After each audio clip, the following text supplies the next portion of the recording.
Welcome back coders. मेरा नाम है मोहित। स्वागत करता हूँ आपका हमारे पाइथन प्रोग्रामिंग की प्लेलिस्ट में। और ये हमारे प्लेलिस्ट की 52nd वीडियो होने वाली है। लास्ट वीडियो में हमने बात करी थी डक टाइपिंग के बारे में, और आज की वीडियो में हम स्टार्ट करने वाले हैं ऑपरेटर ओवरलोडिंग के बारे में।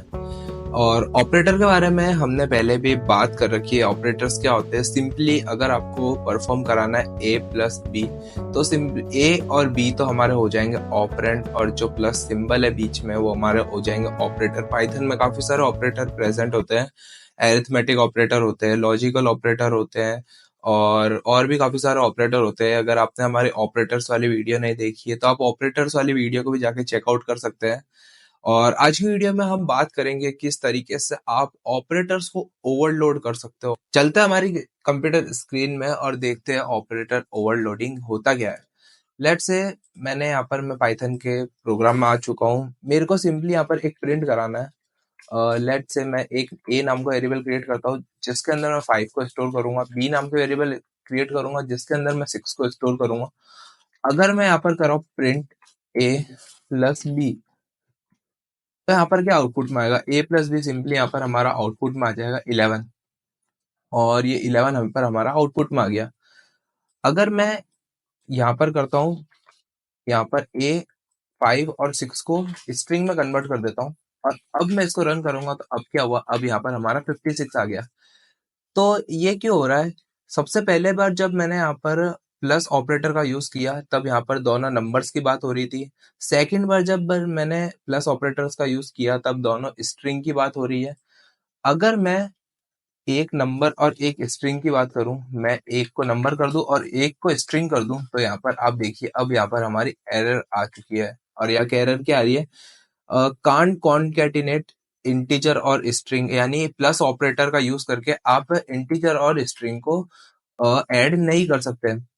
अब आप देखिए, जब मैं ये रन करता हूँ, मैं यहाँ पर रन करता हूँ a इज इक्वल्स टू 5 और b इज इक्वल्स टू 6। अगर मैं यहाँ पर टाइप ऑफ ए चेक करूँ, मैं क्या करूंगा? प्रिंट करा दो टाइप ऑफ ए को। अगर यहाँ पर मैं टाइप ऑफ ए और similarly type of B print कराऊं, तो यहाँ पर आप देखिए यहाँ पर एक क्लास रिटर्न हो रही है। पाइथन के अंदर किसी भी चीज की आप बात करो तो वो एक ऑब्जेक्ट की तरह काम करता है। अगर मैं बात करूं इंटीजर की, तो इंटीजर एक ऑब्जेक्ट है जो कि इंट क्लास को बिलोंग करते हैं। अगर स्ट्रिंग्स की बात करूं तो स्ट्रिंग भी हमारा एक ऑब्जेक्ट होता है जो स्ट्रिंग क्लास को बिलोंग करता है।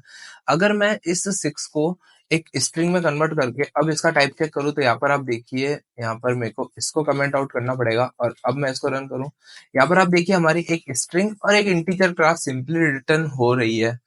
और तो आपको ये बात ध्यान रखनी है। मैं बता रहा हूँ कि ये मैं आगे बताऊंगा कि मैं क्यों बता रहा हूँ, ये क्लास का कॉन्सेप्ट आपको क्यों बता रहा हूँ। आप देखिए, मैं अभी इसको वापस कर दूंगा 6, और इसको भी कर दूंगा अनकमेंट कर दूंगा।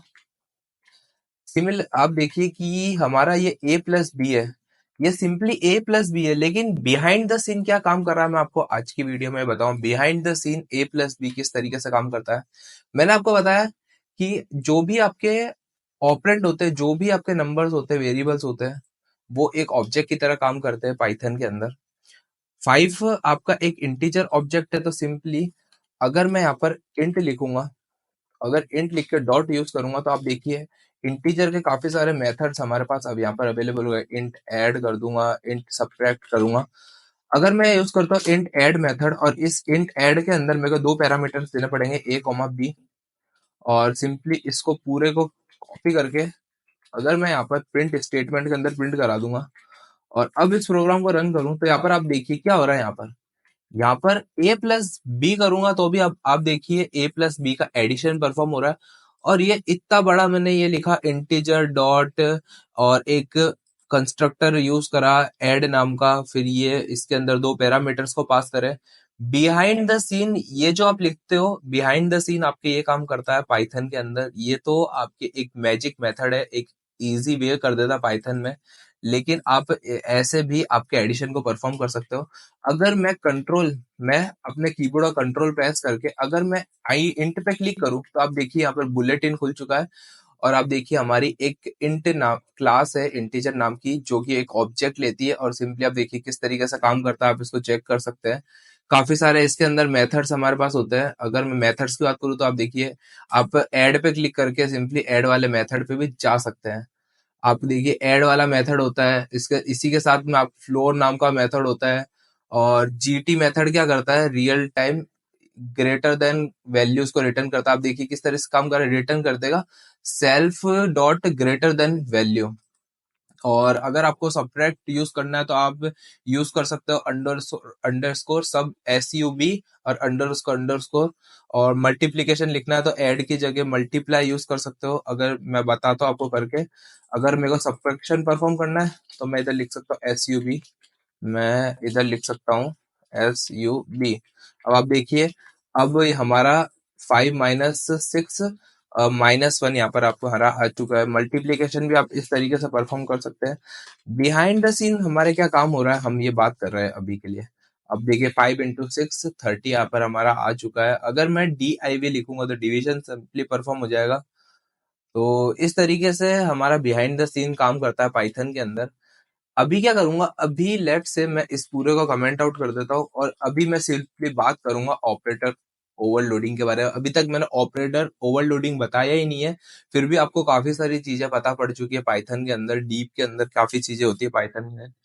अभी के लिए मैं नीचे आ जाता हूँ थोड़ा, मैं और एक क्लास क्रिएट करता हूँ। लेट से मैं स्टूडेंट्स की एक क्लास क्रिएट करूंगा और स्टूडेंट्स की क्लास के अंदर मैं एक स्टूडेंट्स नाम की क्लास क्रिएट करूंगा और स्टूडेंट नाम की क्लास के अंदर एक iNet नाम का मेथड क्रिएट करूंगा जो कि सिंपली स्टूडेंट के मार्क्स लेंगे M1 M2, दो मार्क्स लिखूंगा मैं और लिखूंगा self dot M1 is equals to M1 और वैसे के वैसे self dot M2 is equals to M2।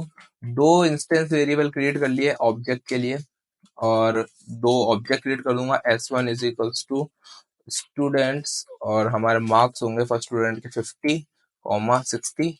Similarly S2 नाम का ऑब्जेक्ट क्रिएट करूंगा और S2 के मार्क्स को भी मैं यहाँ लिख दूंगा। S2 के मार्क्स होंगे 40 और 60 का जगह मैं 40 और 60 लिख देता हूँ। तो आप देखिए दो ऑब्जेक्ट हमारे क्रिएट हो गए।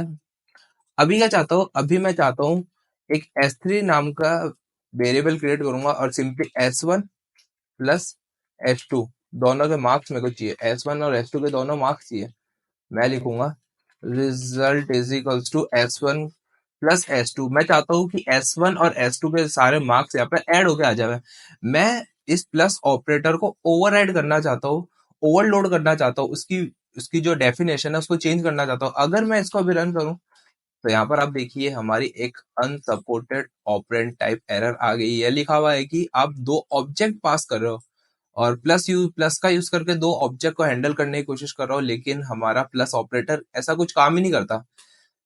तो मैं क्या करना चाहता हूँ, अभी मैं क्या करूंगा, मैं इधर लिखूंगा डेफ लिख के एक नया खुद का ही एक ऐड मेथड क्रिएट कर दूंगा। मैं तो खुद का एक ऐड मेथड भी क्रिएट कर सकता हूँ। मैं खुद का एक ऐड मेथड क्रिएट करूंगा जो कि क्या करेगा, जो कि एक T1 नाम का वेरिएबल में self dot M1 plus self dot M2 और T2 नाम के वेरिएबल में self dot m other dot M1 लिखना पड़ेगा, मेरे को लिखना पड़ेगा अदर डॉट M1 प्लस कर दूंगा अदर डॉट M2 और मैं यहाँ पर से इसको हटा देता हूँ।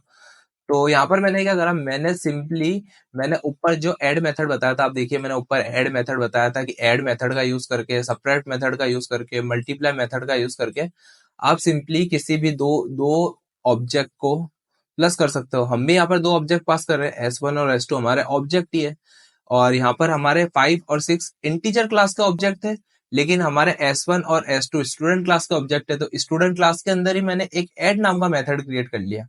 अब ये ऐड में नाम का मेथड दो ऑब्जेक्ट लेगा और फर्स्ट वाले ऑब्जेक्ट की M1 और M2 वैल्यू को प्लस करके T1 में स्टोर करा देगा और T2 के अंदर सेकंड वाले ऑब्जेक्ट की M1 और M2 की वैल्यू को स्टोर करा देगा और रिटर्न करके दे देगा हमको। रिटर्न क्या करेगा, सिंपली है रिटर्न कर देगा T1 प्लस T2। तो ये हमको T1 प्लस T2 रिटर्न कर देगा। अगर अब मैं प्रिंट कराता हूँ रिजल्ट की वैल्यू को और अगर मैं इसको प्रिंट कराऊँ तो यहाँ पर आप देखिए 210 हमारा आ चुका है, और आप इसको प्लस करके देख सकते हैं 60 + 50 आपका होता है 110, और 110 के अंदर आप ये प्लस कर देंगे 110 + 40 हो जाएगा 150, 150 + 60 हो जाएगा आपका 210। यहाँ पर हमारा 210 आ चुका है। तो इस तरीके से देखा आपने मैंने किस तरीके से ऑपरेटर को ओवरलोड कर दिया है, ऑपरेटर की डेफिनेशन को ही चेंज कर दिया है।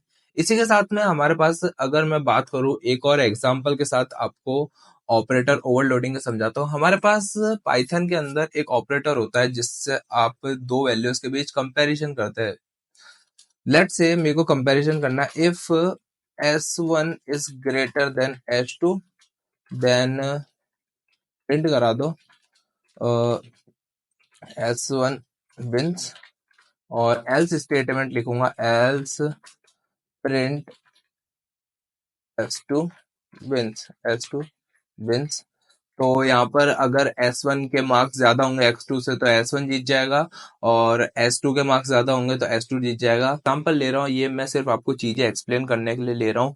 कभी भी दो स्टूडेंट के बीच कंपैरिजन उनके मार्क्स के बेसिस पे कभी होना ही नहीं चाहिए, हमेशा उनके स्किल्स के बेसिस पे कंपैरिजन होना चाहिए। लेकिन क्योंकि मुझे एक एग्जाम्पल के तौर पे आपको कुछ चीज समझानी है, इसलिए मैं मार्क्स के थ्रू आपको चीजें को समझा रहा हूँ। तो अभी आप देखिए ऊपर वाले एग्जांपल में हमारी चीजें कैसे काम कर रही थी। हमारे ऊपर वाले एग्जांपल में ऐड मेथड को मैंने ओवरराइड कर दिया था, ऐड मेथड के ओवरराइड कर दिया था मैंने, उसके अंदर मैंने s1, s2 पास करा दिया था। तो इस तरीके से मैंने ऐड नाम का मेथड क्रिएट करा था। अब देखिए जब भी हम ग्रेटर देन की बात करते हैं, जब भी हम बात करते हैं ग्रेटर देन, जैसे ग्रेटर देन की बात करते हैं a एंड b के बीच में कंपैरिजन की बात करेंगे, यानी कौन सी वैल्यू बड़ी है कौन सी वैल्यू छोटी है, कंपैरिजन लिखूंगा। तो सिंपली आप सिंपली ऐसे लिखते हैं a is greater then b। उसी उसकी जगह आप ऐसा भी लिख सकते हैं अंडरस्कोर GT, और उसके अंदर दो वैल्यू पास करा दो a, b। आपको पास कराना है, तो आपका ये भी आपका ग्रेटर देन ऑपरेटर हो गया, ये मैजिक मेथड हो गया, और ये एक्चुअली जो बिहाइंड द सीन चीजें काम कर रही है वो इससे काम कर रही है अंडरस्कोर GT का यूज करके। मैं इसके अंदर एक और मेथड क्रिएट करूंगा, मैं यूज करूंगा। अभी आप देखिए अगर मैं इसको रन करता हूँ, यहाँ पर आप देखिए हमारी एरर आ गई है। यहाँ पे लिखा हुआ है कि greater than not supported between students and students. तो इसको भी सॉल्व कर दूंगा, कोई बात नहीं, आ जाओ इसको भी सॉल्व कर दूंगा। कैसे करूंगा, लेट्स से मैं खुद का एक ग्रेटर देन नाम का वेरिएबल वो मेथड क्रिएट करूंगा, और इसके अंदर क्या करूंगा, मैं लिखूंगा इफ और इसके अंदर क्या लिखूंगा, लेट्स से मैं वापस लिखना पड़ेगा मेरे को, ऊपर वाली जो कंडीशन थी उसको वापस यहाँ पर कॉपी करके पेस्ट कर दूंगा, और यहाँ पर अब कंपैरिजन करूंगा if T1 is greater then T2। तो सिंपली रिटर्न करा दो, यहाँ पे रिटर्न करा दो ट्रू को, एल्स कंडीशन रिटर्न फॉल्स। अगर हमारी T1 की सम की वैल्यू बड़ी है तो ट्रू, नहीं तो फॉल्स। अब आप देखिए S1 यहाँ पर जीत चुका है, और मैं वैल्यूज को स्वैप कर देता हूँ। लेट से मैं इसको 60-70 कर देता हूँ, और अब इसको रन कराता हूँ तो यहाँ पर लिखा हुआ है S2 विन। तो इस तरीके से हमने ऑपरेटर जो हमारे थे यहाँ पर प्लस ऑपरेटर को ओवरलोड कर दिया, और यहाँ पर हमने ग्रेटर देन ऑपरेटर को ओवरलोड कर दिया। तो यही था हमारा ऑपरेटर ओवरलोडिंग। आई होप आपको सब चीज समझ आ गई होगी। अगर आपको कुछ चीज समझ नहीं आई तो आप मुझे नीचे कमेंट करके बता सकते हैं। और वीडियो एंड करने से पहले मैं बताना चाहता हूँ, अगर अभी तक आपने हमारे पाइथन ट्यूटोरियल की प्लेलिस्ट को चेकआउट नहीं किया है तो पाइथन की प्लेलिस्ट को चेकआउट करके बेल नोटिफिकेशन दबा दीजिए ताकि अपडेट्स आपको सबसे पहले मिल सके। आप हमारे यूट्यूब चैनल पे अवेलेबल jQuery को भी जाके चेकआउट कर सकते हैं, जिसमें मैंने बताया कि jQuery का यूज करके जावास्क्रिप्ट आप किस तरीके से इजीली लिख सकते हैं। तो बस गाइस मिलता है आपको पाइथन की एक नेक्स्ट वीडियो में, तब तक के लिए जय हिंद।